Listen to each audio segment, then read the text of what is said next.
Welcome back, everybody, to Rob's MetalWorks. We are definitely diving into the summer schedule here at the big program. And man, I'm so happy because we're starting the month of June with a killer-ass interview that we're going to bring you this evening. It brings me great pleasure to welcome my friend, the mastermind, a man that I respect so much. Mr. Bryan Eckermann is here, along with his colleague and veteran SA vocal legend, Joe Gregory of SA Valkyria is here as well, because they are delivering music that I have fallen in love with these past couple of years under the banner called Mythologik. Gentlemen, welcome to the show tonight. Thank you, Rob. We're excited to be here. Definitely. Thank you for having us. Appreciate it. Oh, man. You guys have already been here for a long time. We're finally getting started tonight. We just got here. What are you talking about?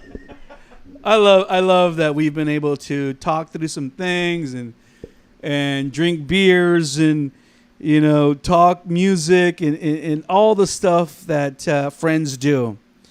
But so much to cover tonight for the people out there who love metal music. Now, I remember back in 2023 when, unbeknownst to me, that you two guys were working together, and I got Mythologik's debut EP, the self-titled debut EP, from your publicist, Kurt, right? ClawHammer. ClawHammer. Scott ClawHammer. Okay, so it crossed my desk, and I was like, holy smokes, what the holy hell is going on here? Joe Gregory coming out from the fucking depths of SA Metal and doing this.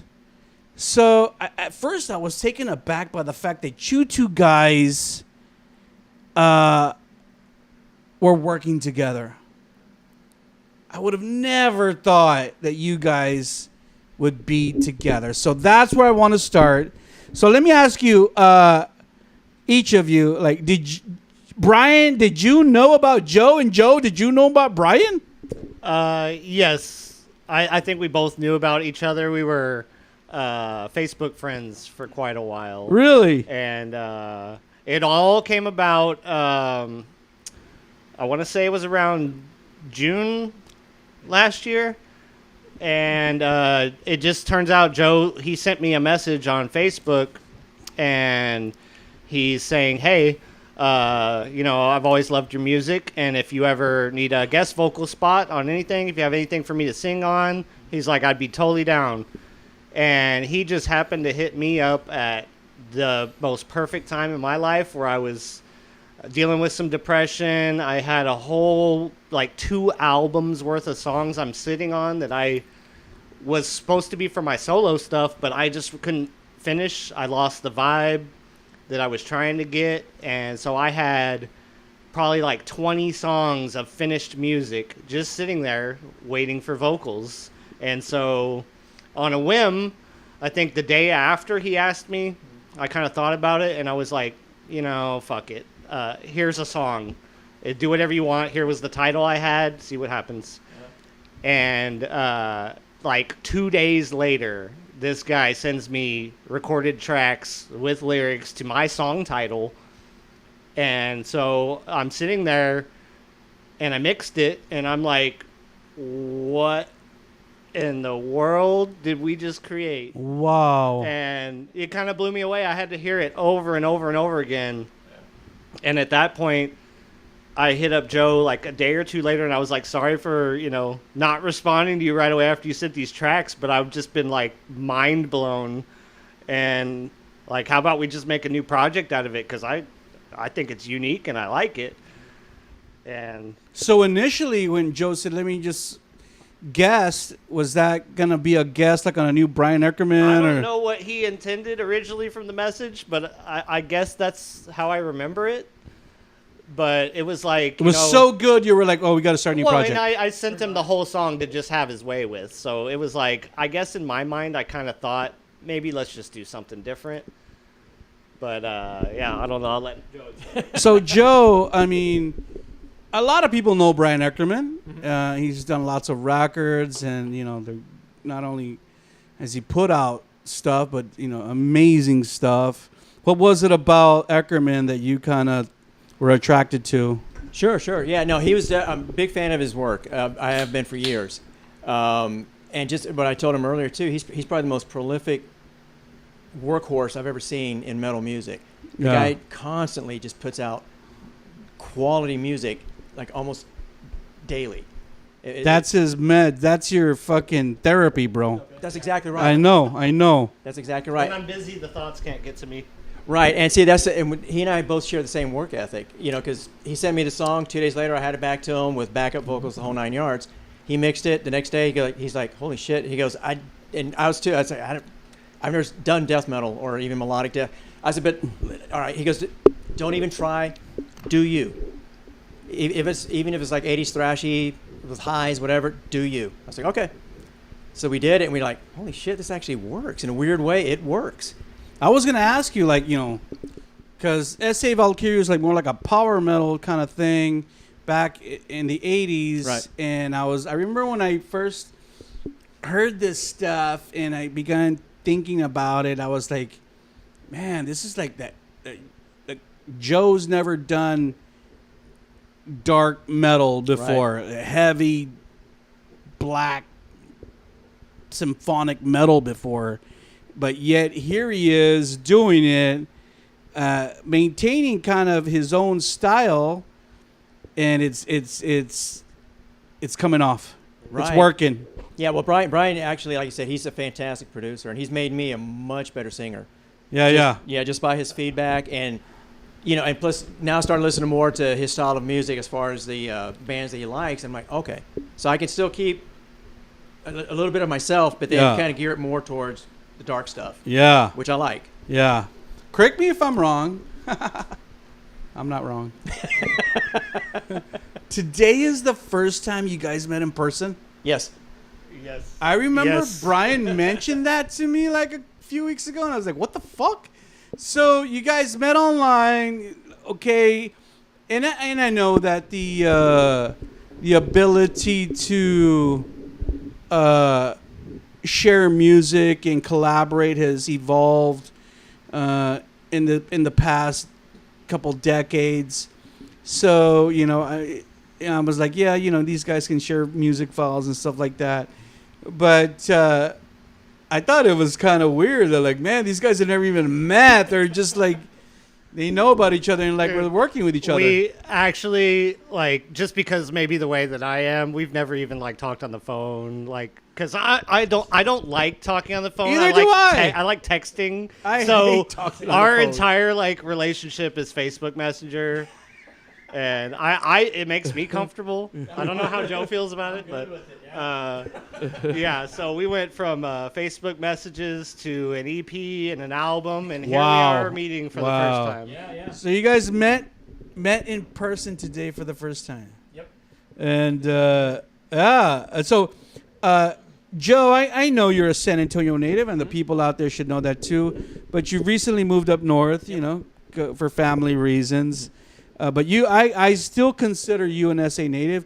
I still consider Mythologik a San Antonio band because you were born and bred here with your metal roots. Yep. So this musical collaboration came to be by the grace of the metal gods, right? It's a beautiful thing how things just sometimes, just happen, right? Yeah, it really did. It was it's just one of those odd things that just worked. How did you feel, Joe, when Bryan came back and said, let's make this a project? Yeah. Now maybe one second went by and I'm like, yes, yeah, let's do it. No, never. Because I was like, I'm honored to work with this guy. Like you said, he is a mastermind. I would agree. He is a brilliant songwriter. I would agree. Yeah. So it's an honor to work with him. I can imagine how many other musicians out in our scene would love to do a record with Bryan Eckermann. Oh yeah, I'm just glad. So wow. Yeah, I'm glad That's what I'm saying. It was so I was so blown away by it because Bryan can work with anybody really he wants, and then he's like, He's working with you. Oh, dude, I'll talk about A honor. dude like who has a long history in our town, but really, Joe, you really hadn't done anything new in a while. Mm-mm. Yeah. So, what, Brian? What was it about his vocal attack that you kind of liked? Well, I mean, I had heard Because Joe has his own style. Yeah, and I'd heard the Valkyrie album or EP, I guess it would be, and their single that came out. I'd followed Joe, and I've heard what he sounds like, and he was always cracking me up on Facebook. So I know his posts always sometimes come across. sometimes I gotta pause Joe because I he- get overwhelmed well, with his posts. I laugh at so many of his posts with a react that sorry, it wants Joe. to show me. It wants to show me all of them all the time. So that was our initial, I guess, interactions. Maybe I occasionally commented something dumb on his posts, but when Joe first sent that song though. Which song was it? The first song on the EP, Across Again. Wow. Which was actually one of my favorites that I had sitting around. So I sent him one of my top ones just to give him the ultimate test. I'm not sending him a half-ass song. I gave him was something done. that I was really proud of musically. Legit, yeah. And But the song was done musically. Yeah, and he used the title that I had in mind. Across Again, for me, was an analogy for suicide because of the things I was dealing with mentally. It was always on my mind, and not necessarily a good way, but Across Again was a symbolism, which I explained to Joe, and I was like, you don't have to use this because it's pretty fucking dark. Right. But Across Again is when you go to slit your wrist, and you don't do it hard enough the first time because you're afraid.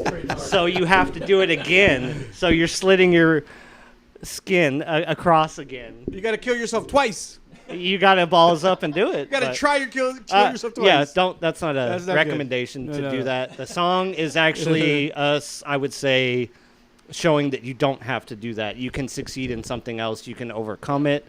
And so we did overcome it. Joe sent me tracks. I was surprised because I didn't know how he could sing to my songs. I knew how he sang to Valkyrie songs, but I was like, oh, this is going to be interesting. Mm-hmm. And I was blown away.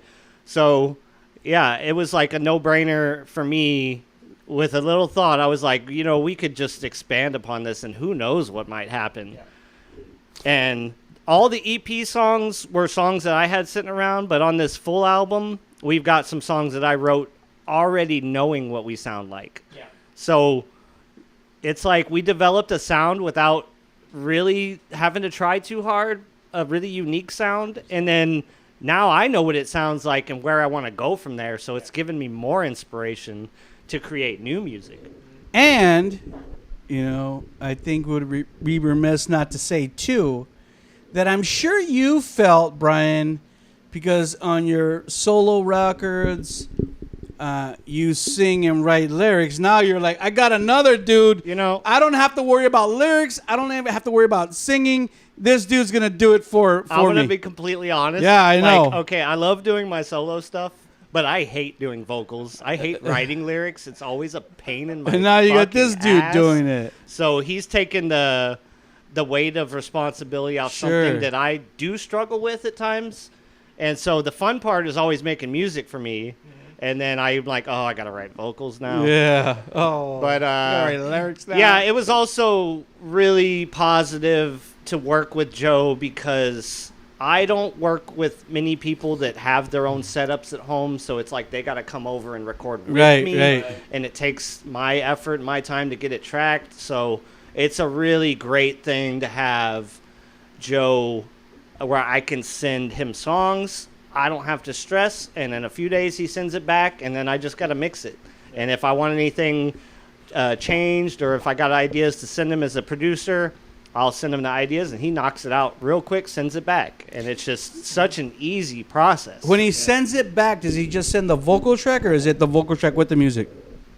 Just the vocal track. So Just I can the mix. vocal track. Yeah, so, okay. I asked, I'm not a musician. Yeah, so I'm in asking. the producer world, I would ask for dry tracks. Sure. So give me no effects, no nothing. I'll add all that on the back end. Yep. And then I do the editing, and sometimes I create something out of his vocals with the multiple tracks that he didn't even really think that it was going to come out that way. Because he'll send me multiple takes sometimes and add some weird highs, and I'm just like, well, let's cut this and scoot and paste. Yeah. So the self-titled EP came out in 2023. Yep. I remember your publicist had sent that to me, and I was like, what the hell? This is amazing. After I got over the fact that you two guys were working and I was able to focus on the record itself, I was like, oh my God, this is so fucking cool. I love the record so much. If you guys recall, I gave it number 6. Honored. In our top of 10 of 2023. Yeah. Number 6, and I love that record a lot, the self-titled debut AP. And for some of you people out there who may not have yet seen it, go ahead and take a look at the cover art. It is out there. Be sure to look for it. And I was like, oh, this is so great. And I remember talking with Joe behind the scenes, and Joe right away said, Rob, there's going to be a full length coming. And I was like, what? Great. I can't wait.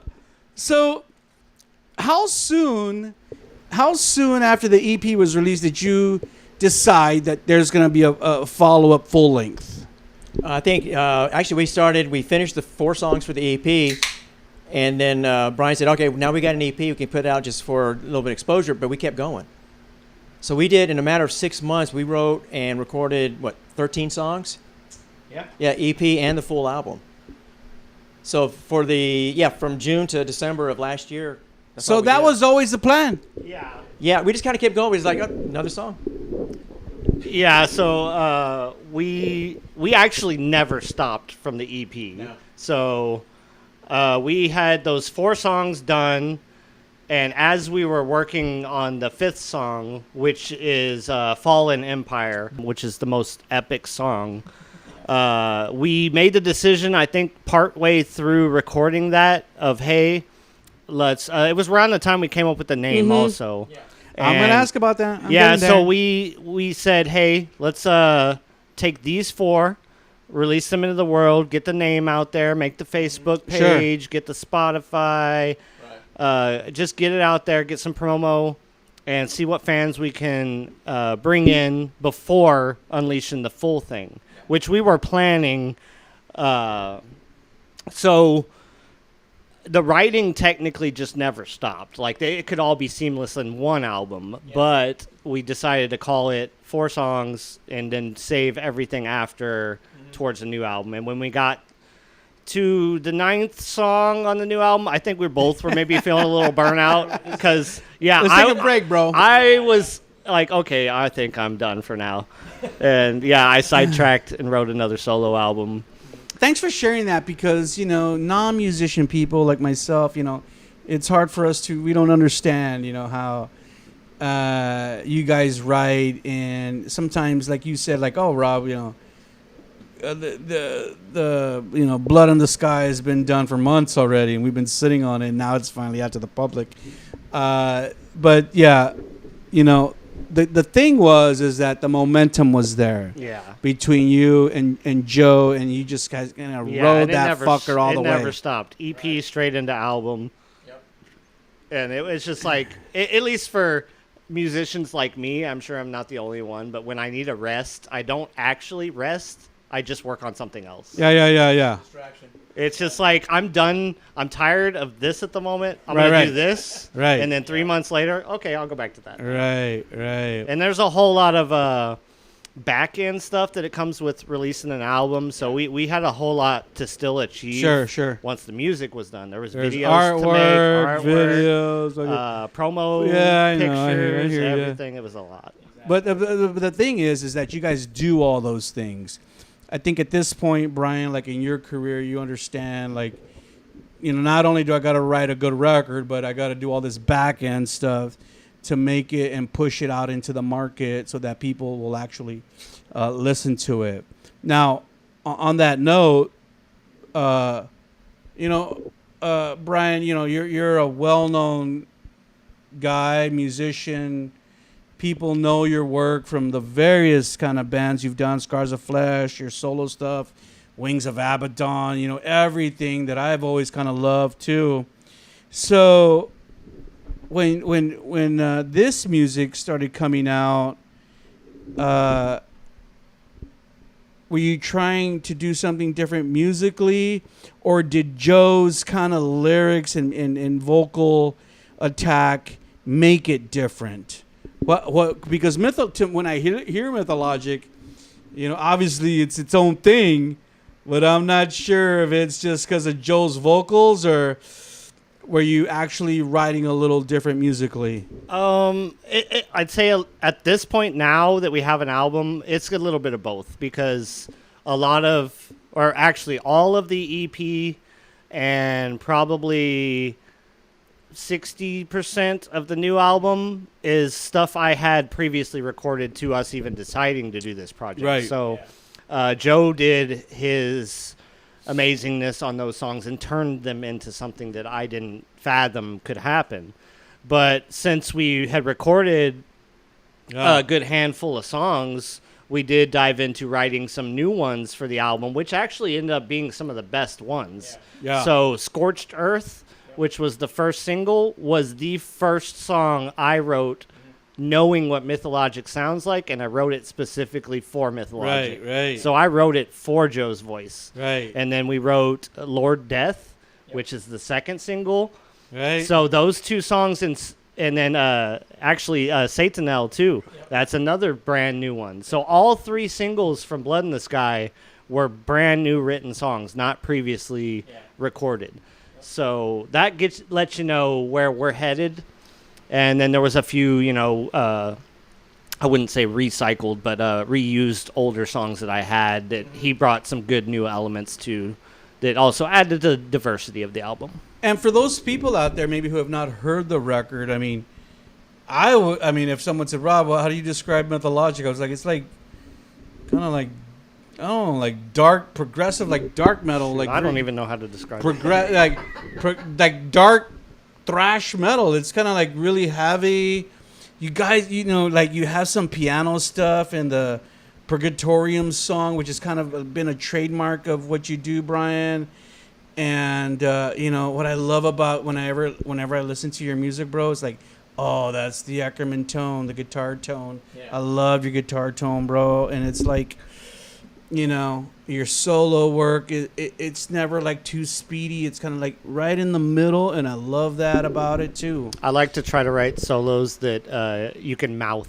Like those are to me the old school like 80s solos, like the Guns N' Roses solos or Metallica solos, where you want to like either whistle along or mouth along, like kind of sing along to it. Those are the kind of solos that always sat with me the most. So, when I think about it, when I hear his solos, the first person I think of is Michael Schenker. Just a real slow, methodical, and just it's beautiful. Great tone. Yes, right? exactly. There's all these young kids, who they're just like, and they think like, oh yeah, look at how fast I can play. Look how many notes I can play. That means I'm great. And I'm like, no, bro. That's, I mean, means you're really fast, You're technical and you're fast, but where's the feel, bro? Right. Where's the emotion in that? It doesn't make me feel anything. So, and your solos have always made me feel stuff. Mm-hmm. Again, the EP was released in 2023. So for some of you who want to start with Mythologic, go there. But let's talk about the name Mythologic. I think names are so important. Like names are like vital. Like, because in our minds, we can either have a good disposition or a bad disposition, whether we like or dislike the name. Don't even talk to me about naming a band Bryan Eckermann. How much shit I get for that. I like it because I like it because I'm like Bryan Eckermann. That name just delivers a bunch of respect. So, and mastermind when I think about that. So, I mean, to me, but I hear some of these foreign countries, they're like, okay, a guy, death metal project named Bryan Eckermann. I always tell them, you know what, Bon Jovi was already taken. Exactly. Where did that name come from? Did you pull it from somewhere? Did you make that up? Or so what? we had I had mentioned to Joe when we discussed making it into a new project. I said, hey, if you get any band names, let's start making a list, and then we'll kind of choose the best from the list. Okay. So we had 5 or 6 names on the list at some point, and it was Joe came up with all those names. I added a few, he added a few, and then so it was late one night. I knew Joe was probably already asleep, and it was probably a weekend night, and I always like to stay up late, so I'm in there, and I think of this name Mythologik, and I was like Googling it. I was like, is this taken? What do you mean? It just came into your fucking mind? I don't know why. It came to my mind, and I Googled it, and there was a Mythologik band, but it was with a C at the end, and they were kind of defunct already. So I'm like, well, I like it the way it looks better with the K at the end. So I started just tinkering around with my art program, and I was making that logo. Just messing around. See how it looked. Yeah, see how it looked. And by the morning, I had this logo that was probably about 90% of what it ended up being. And I sent it to Joe. I was like, well, I made this. What do you think of this name? And he's like, that's pretty cool. And we were kind of still going to debate over it. And my dumbass just kept... That one? Yeah. That's it. Yeah, my dumbass just kept working on the logo until I finished it. And I was like, well, we already got a finished logo, so we might as well just use this name. Just use Mythologik. Yeah, so that's kind of... It kind of was like, I already did the work on the back end without deciding. And it was like, well, that work's kind of meaningless if we don't use it. So. No, I think that's a great name. I love the name because it's very... Doesn't sound like any other band name. And... it's significant because it makes you kind of think, about all of the great mythology in our lives, in our history. So now I want to get into the nitty gritty about this record. So for all of you people out there, go ahead and take a look at the cover work. This is the cover work for Blood in the Sky. It just dropped today. Yep. How fucking weird and cool is that? I remember when we scheduled this, and you were like, Joe's like, oh, by the way, that's the day our record drops. I'm like, what the fuck? I'm like, that's cool. Record drops. We meet in the person for the first time. We have this and interview with you. Wow. It's everything. It's a whole honor. There you go. Boom. Trifecta. How excited are you guys that the record dropped today? I mean, people around the world are listening to this record. Around the world are listening to this record. Oh, no, I'm ecstatic, dude. Like I said, I finally, honored to work with this guy, and now we can actually let it loose and let people decide for themselves and listen to it. And like I said, the first song we started working on this album was Fallen Empire, which is the fucking most epic song on the goddamn album. I was like, here you go, dude. I'm like, fuck. I wrote about that record. I posted about that song. Oh, it's your fucking opus. Oh, it's brilliant. 8 minutes and 20 seconds opus. There's a story about that song. We're gonna get there, Brian. Hold on. No, I can't tell you real quick. That's one of my questions. Hold on, we're gonna get there. Okay, I'll hold it. Brian, simmer down. Simmer down. Okay, yeah, we're gonna get there. So exciting day, right? Yep. June 14th, 2024. We're here. It's all going down. I was excited too because I knew that we were going to interview, that the record came out, that you guys were going to meet. I'm like, man, this is so fucking cool. Yeah. I didn't call it the trifecta, but still cool. Yeah. So even before, press people like me, people in the media were getting copies of this record from your publicist. Mm-hmm. And I've been reading just a whole bunch of great stuff. The reviews have been great. Yeah, they have. It seems like people have been, the people who are critiquing new metal records have been primarily positive. Yeah. How do you feel about that? Oh, it's I don't say a justification, but again, we knew what we were doing. And like I said, I get to work with him, and now the world gets to see what we produced. And it's been a very fun ride. And for people, like you said, in the media, even our peers, saying, no, it's really good shit. We like it. It means the world to us. Yeah, to get the love from people who aren't your friends and people who aren't associated with San Antonio metal or Texas metal who are really kind of objectively out there in the metal scene, you know, reviewing records and saying, "Oh yeah, man, this is good stuff." Yeah. I think it speaks volumes, not only to how good this music is, but also to our scene. One of the things I kind of have already come to become accustomed to with Bryan's music is that it just sounds fucking good. Well, thank you. It sounds good on my stereo. It sounds good on my computer, and I'm like, oh man, this is great production. And, you know, that's so important these days. Mm-hmm. I can agree, and there's it's really hard to kind of hit with production now because everybody's kind of like, they still want some of the old school feel, but they want the modern feel. There's too clean. There's too dirty. There's a whole mix. It's too perfect. And so, yeah, for me, I listen to a lot of music. I ingest a lot of bands. And for me, I'm just trying to satisfy my own ears because I feel like I'm the biggest critic to myself. Mm-hmm. So, yeah, I'm in there mixing hours and hours and hours and hours on just a damn stupid hi-hat or something that nobody could actually hear the difference in the two versions I make. But I still spent 16 hours EQing it. And your wife's like, Bryan, come to bed already. Yeah. But it's I guess a passion that sometimes turns into agony. That's crazy. But madness, yeah. I would call it madness. But yeah, I don't know. I really try to satisfy myself with the sound because I'm the one that feels like I'll listen to it more than anybody. Yeah. Ever. Yeah. So if I'm not happy with it, then how can I expect anybody else to be happy with it? I love how this record sounds. It's fat. I know, Bryan, we all know that you do, you know, all the music stuff and even the drums that you record for your records. And you do it in your home studio, Bone Spill, right? Yes. Bone Spill Studio. And you've been doing a lot of your recordings there, and, you know, your own recordings for a long time. And that's why I call you the mastermind. He's like, you don't really need anybody to do anything. You just do it all yourself. And so real quick, do you kind of feel that after all this time and after all the trials and tribulations that you've gone through, that you've kind of perfected your recording?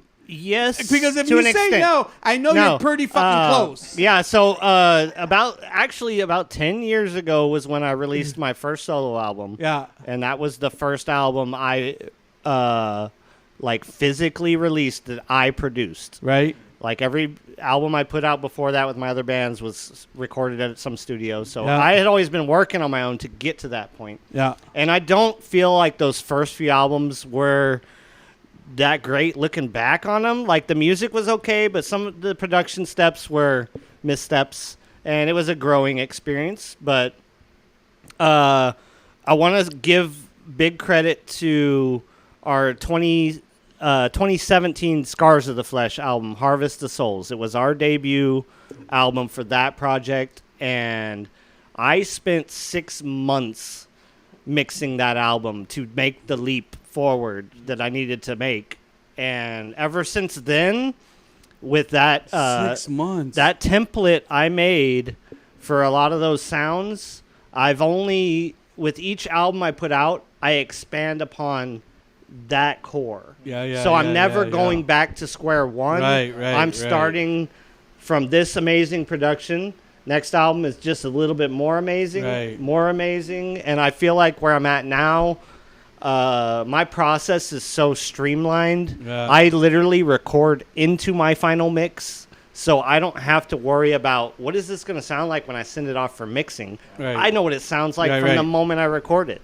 And if any tweaks need to be made, I make them then and there, and then add Joe on the back end, and yeah. It's actually not near as much effort now as it used to be because I spent that time in the past. It's you go to your trade school, you put the years in, you get the skill down. Yeah, that's cool, man. I I kind of feel the same way with some of my video editing, but Yeah, exactly. yeah, just become better at it, and you know what the fuck you want to do. Okay, so now I want to talk about this with Joe. Joe, we mentioned earlier that you kind of took over lyric writing. I love a lot of the lyrical themes in this record. So if you can share holistically some of the song titles of this record, like Santanel, I love that song. One of my favorite songs, Fallen Empire, is one of my, if not the favorite song.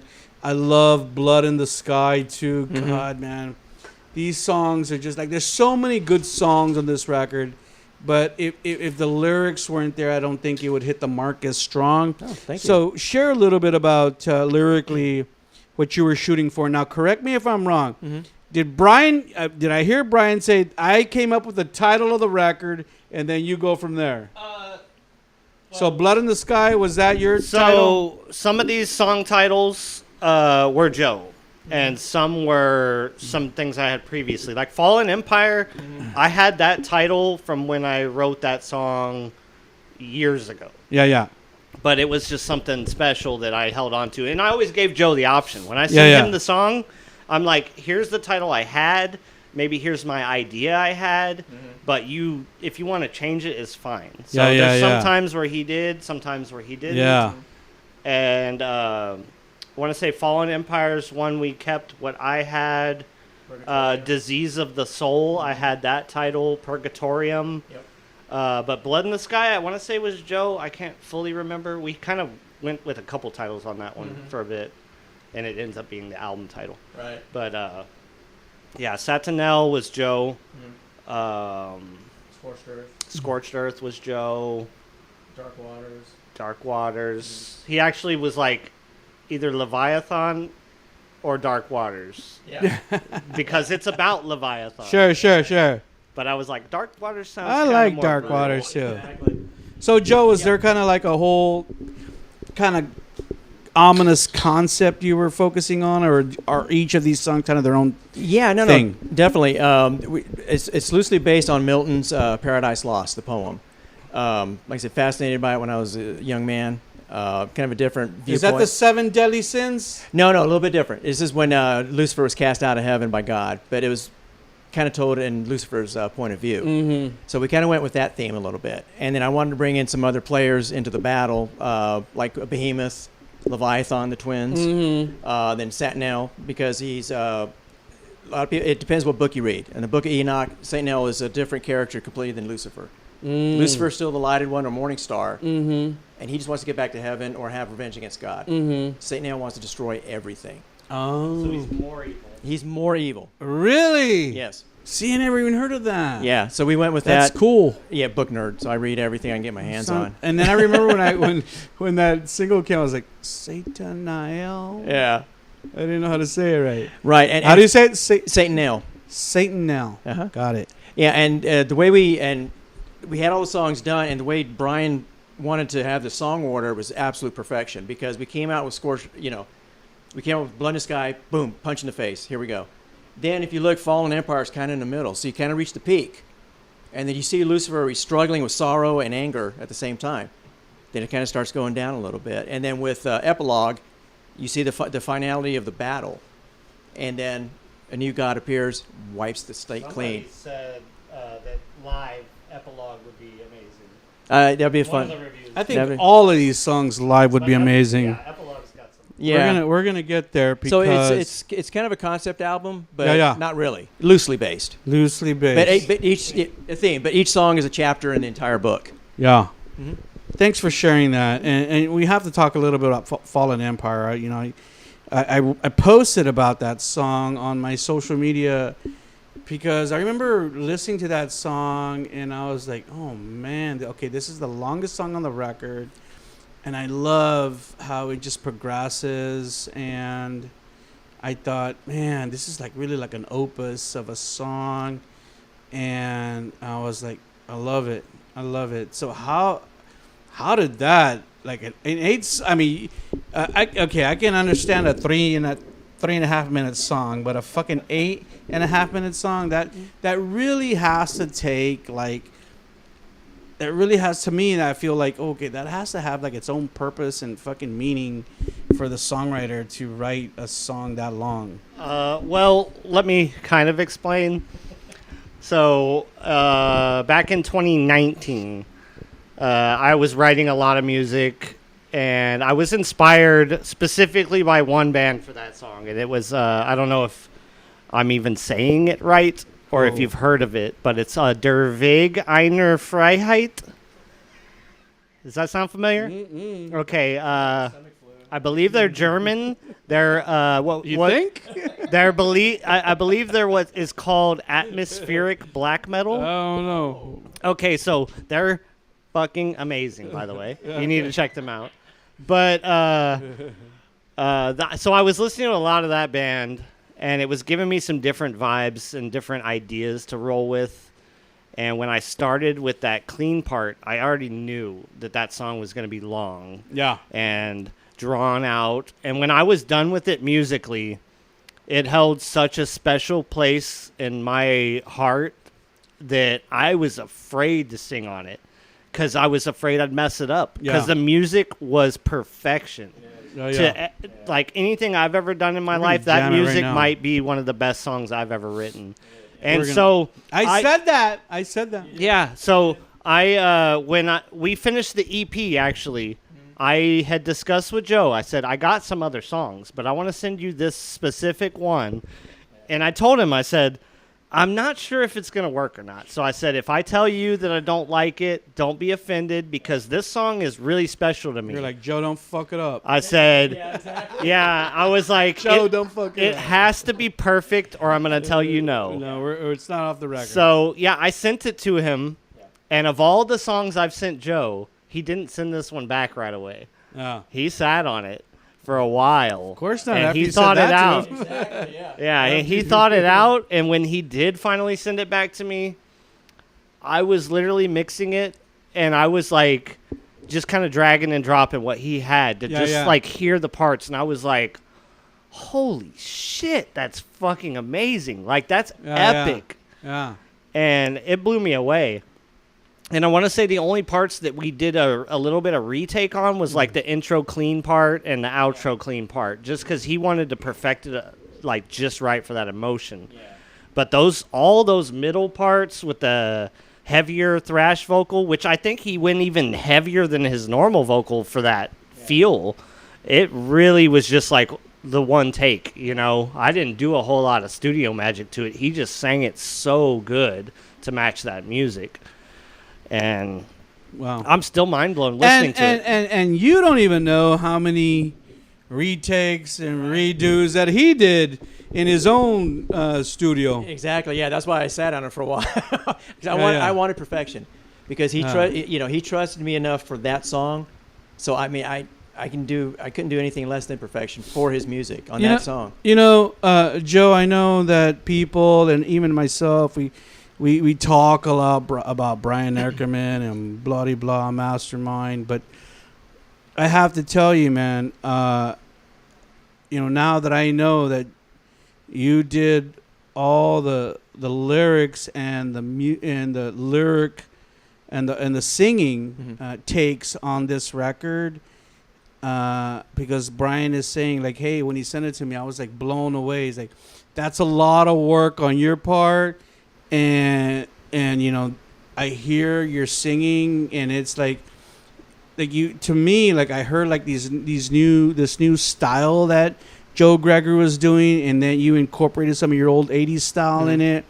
So at the same time, I have to applaud you, because I can hear all the work that you did on this record, man. And I just want you to know that I don't want you to think like, oh, Bryan overshadows everything that I did on this record, but because I don't think that way either.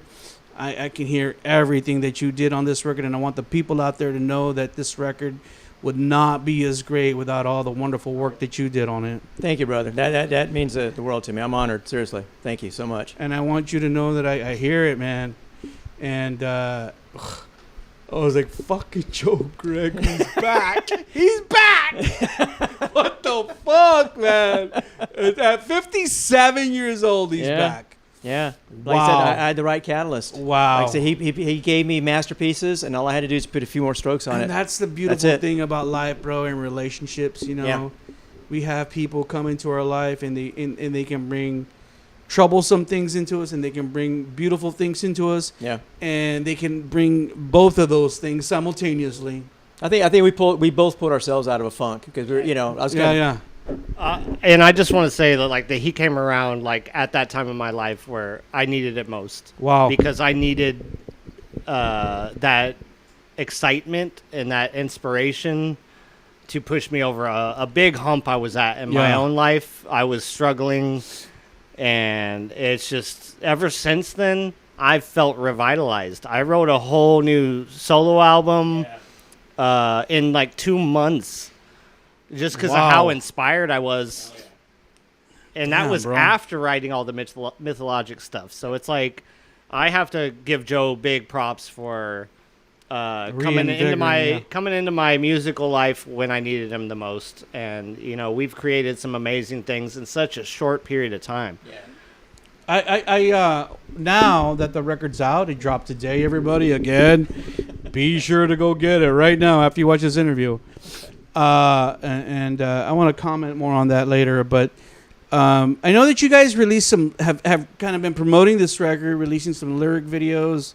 You did the latest one was for Santanael, Lord Death. You did one for Scorched Earth. Mm-hmm. I'd love to see you guys do a real video. Oh, yeah. Even just you two guys could just do it. Singing and playing guitar. Is that something you want to do? Oh, definitely. Yeah, I'd love to see that. With Lord Death. Little bit. Really? Yeah, a little bit. It's playthrough. It shows him singing and me playing. Oh, okay. Yeah. Okay, that's a start. It's baby steps. I want to see a real legit kind of killer video with you two guys performing. Oh, hell yeah. You guys know all these. We talked about Relative earlier. Mm-hmm. I don't know if you guys know the guys from Crooked Media. Do you know guys from Crooked Media? Kevin from Crooked Media. Oh, yeah. Yeah, I mean, come on. You guys can do something. Ruben's, he's probably my guy I'd call. Yeah. I like what he did for Cerebral. Yeah, he's busy. He's busy, he though. did a cool video for Cerebral Desecration right after I left the band. But it was still cool. I appreciate it. I got to mix that song, so it was still recorded at my studio. There you go. I still, Kobe and Colin are in Scars of the Flesh. They're my bros. Of course. So yeah, of course, I love the Cerebral guys too. So I hope that as you guys continue, obviously we're at the very beginning of the promotion of this record. I hope that you guys will continue to pursue endeavors that will help promote this record. This is a wonderful slab of fucking Texas metal, San Antonio metal, and something that the fans and myself will be very proud of for many, many years to come. So I want you guys to promote it hard, man. Do everything you can, and if I personally can do anything to help you, please just let me know, okay? I had the Cerebral guys write me the other day and said, Rob, can you do this for us? Can you write a quote for us? I'm like, fuck yeah, bro. Oh yeah, Kobe told me. Yeah, he's setting up their EPK. Yeah. He wanted me to. He wanted my help, and I was sitting with him. What was it, yesterday?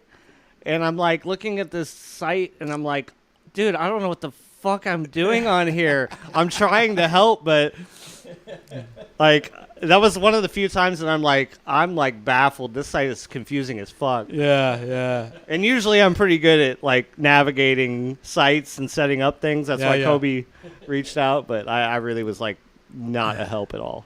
So as we end out, guys, I have to ask if this is even in your thoughts about doing any shows. Yes, because I know you guys can get someone to play bass and drums, and it's gonna be an endeavor if it happens, and I've said this in a few other interviews. We've discussed it for sure, but the thing that's gonna be whether it happens or not is we're gonna shoot for some festivals, some bigger stuff, because for sure I don't feel like I've played local in this scene for 20 For plus sure. years, so I want bigger. And For I sure. don't feel like grinding the local scene is necessarily worth that effort to I get a agree. drummer I ready, agree. to get I a agree. bassist ready. If backing tracks we need for the pianos, all that stuff. I agree. So, yeah, we're going to shoot our shot. And if we get something worthwhile, I know many people that can step in on the spot. And But if you get a big gig, then you're gonna say like, we need a warm up gig. no. No, come on. No. You're like, we're gonna play Vakken fucking. How do you think? I know our first Scars of the Flesh gig wasn't the biggest thing ever, but it was pretty big, and we did it within like 3 months. With notice. no warm up? No warm up. We played with that drummer 3 times before the show. Wow. And David Sanchez, yes, you're fucking amazing. Yeah. And Whatever he's happened probably to not that dude? watching, but Whatever happened to David Sanchez? I haven't heard from him he's in a still while. around. He's a fucking great drummer, though. There's so many great drummers. I love But David. yeah, not to say anything bad against Colin, though. Colin in Scars of the I Flesh love is Colin, amazing, too. and he's probably going to be the guy I call to when it's Mythologic I love time. Mario too. You know Mario from Life Eats Life and all the other shit that he does. There's so many good drummers Just, in our scene. Never say never. Yeah. We might end up there someday. So Let me know. Keep me posted. Guys, thank you so much for being here. We covered a lot of ground. As we end out, I want to give each of you the opportunity to share any last words, any thank yous, or to share about anything that I might have missed or anything we should have talked about. I would like to send a big thank you to ClawHammer PR. Ah, yes, those guys are great. Those guys, since I first worked with them on my Plaguebringers solo album, I have very much appreciated their back-end work that has helped me reach new ears all over the world. All the And, reviews you've gotten, all the fucking interviews you've I done. at times sometimes feel like I'm falling behind when they send me stuff to share, but they've told me like I'm in the top, 90%. Publicity is very important, my friend. But yeah, their work is Thank unmatched. you, ClawHammer, for sending me everything too. Yes. Their work is unmatched when it comes to Good. helping me out on the areas I need help because I'm not perfect. Good. And I want to thank everybody that's checked the album out so far, everybody that's checking out this interview. We very much appreciate you guys. A share of our album, of the interview will be nice. Anything you could do to help us out. We're just trying to reach more ears. So, Joe? And before you comment, I was remiss not to say or have you comment on the fact that there are hard copies available. Look at these hard Yes, copies, look at people. these beautiful hard thankful, copies. I'm thankful for Bryan to bring them to me. For all you old school people who still want CDs, there are available. Bryan, where can they get these? Mythologic bandcamp.mythologic.com. I don't know. They can Bandcamp. They can I order can't think of the hard damn copy. link. Hard copy though. Yes. We have on our Facebook page and our Instagram page, there's a link embedded in our bio, our profile. It's a link to Mythologic. It contains the Bandcamp site, all of our videos, our full album streams, our Facebook, Instagram, etc., etc. Any link you need is in our profile. So seek it out. Find the copies. We got patches. We got shirt options. So help us out. I love hard copy stuff. I just do because I'm always afraid like my computer's gonna crash. Right. And then I'm fucked. But no, I got it. I got it here. It's not going away. So thank you for that. Okay, Joe, go ahead and share your thoughts. Sure. No, first off, I'd like to thank Bryan for trusting me. Like I said, he man. gave me masterpieces, and he said, "Dude, just be you." You're like the chosen one, bro. More like the lucky Like one. when I think about Bryan, like really, dude, like Bryan is the mastermind. He could have worked with anybody, bro, and he chose you. Believe me, yeah. I wake That's up every day. a beautiful thing. It That's is a awesome. blessing, bro. It is, yeah, definitely. Even though you guys even though Bryan might not think about it like that, I hope you do because I like. Oh, it's an honor. And it's a blessing for him too because it's like he could have said like, oh, let me choose like the hottest, youngest, badass vocalist in our scene. Yeah. And there's no chemistry. Right. It doesn't matter the talent's there. If there's no chemistry there, then it's not gonna work. Right. So Right. you two guys meshed musically, psychologically, on the back end, Yep. maturity wise, Oh, yeah. everything, bro. And it fucking worked. It did. Yeah. And now I have Mythologic to jam to. So it's like, you know, it's a blessing for each of you, because Bryan said you took him out of the rut. I'm sure he took you out of the for rut. sure. Yeah. Because Joe, like, you haven't done new fucking recorded music in decades. It's been a while. Yeah. And now you're out back in the scene, bro. And I get to talk about you doing something badass with Bryan, and it's like, you know, and me as a fan, I just get to jam your music every day. Yeah. Now, like I said, he went out on a ledge to trust me with his work, and like I said, thankfully it worked out. So who do you got to thank? Definitely first him. Definitely ClawHammer. Thank you for having us, brother. You're welcome, man. Because like I said, we love you, love your work. All right. You don't get paid for this, but you should. Oh, Yeah. But you my should. you know, what I get out of this is just the fact that, you know, you guys are here, that we get to build relationships, Right. and I get to share your music with all the people out there who don't have the opportunity to even know about it, Right. you know, because they're in the back alleys of Brazil or Mexico, Right, or wherever right. the fuck they're at. Exactly. Yeah. So yeah, man. We truly appreciate it, brother. Seriously. Thanks. Thank you guys. No, appreciate it. Thank you, Joe. Thank you, Bryan, so much. One last thank you. Go ahead. Go ahead. I'd like to thank my wife, Tiffany, for I was about to say. for putting up with me. An old dog still trying to act like a young one in the metal scene, but thankfully this guy helps me out a great deal. And thanks to my wife too, because for dealing with my shit and having to work hours and hours and hours and hours to make this music. God Exactly. damn, Bryan. I can't imagine the shit your wife goes through. I can't. I really can't. She fucking loves, bro. too. She fucking loves you. Okay. Yeah. Okay. Definitely. All right, guys. Thank you so much. What a great, lengthy, loving interview that we've had tonight. What a great time to talk about new music in the Texas metal scene. So for all you people out there, remember the brand new record is called Blood in the Sky. The band is called Mythologic. You saw them right here on Rob's His kingdom will